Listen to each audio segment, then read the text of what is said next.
Welcome back to my channel. This is Favorn and today I'm back with another tutorial, and today I'm going to show you the only makeup brushes you need in your makeup kit. So if you're new here, don't forget to subscribe. Let's get started. So the first brush is going to be what we call a foundation brush, and this is how a foundation brush looks like, and this is used to apply foundation. Applying foundation.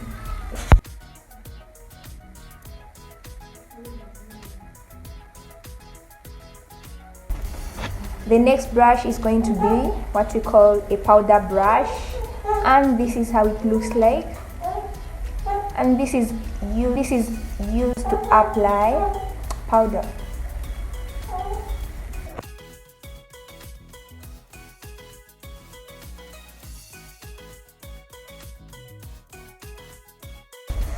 The next brush is what we call an angled brush, and this is how it looks like, and this one is used when contouring, applying bronzer. Then with contouring, make sure that you focus on the downer part of your cheeks plus the upper part near the forehead.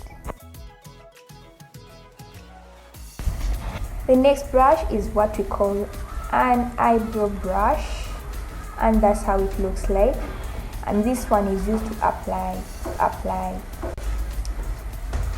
gel, and also to give the eyebrows definition.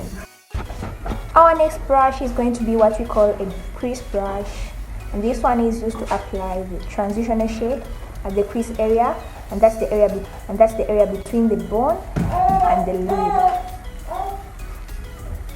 An eyeshadow.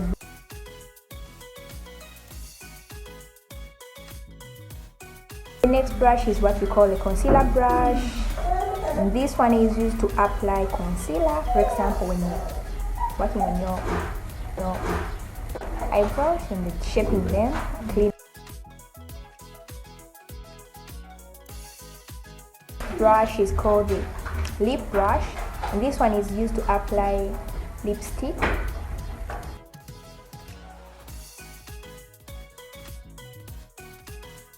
Then here is another brush, the stippling brush, and this one can be used to apply highlighter, bronzer, and powder. That's how it looks like. So, highlighter on the cheeks, on the forehead. The next brush that you may need is what we call a spoolie. Though for me, I use one from old mascara. That's how a spoolie looks like, and this one is used to do this, and then when you are shaping your brows or so my brows using an old mascara brush. And yeah, thanks for watching. If there is anything else or another video you would like to see me do next, feel free to drop it in the comment section, and don't forget to like, share, comment, and subscribe. See you in my next video. Bye bye.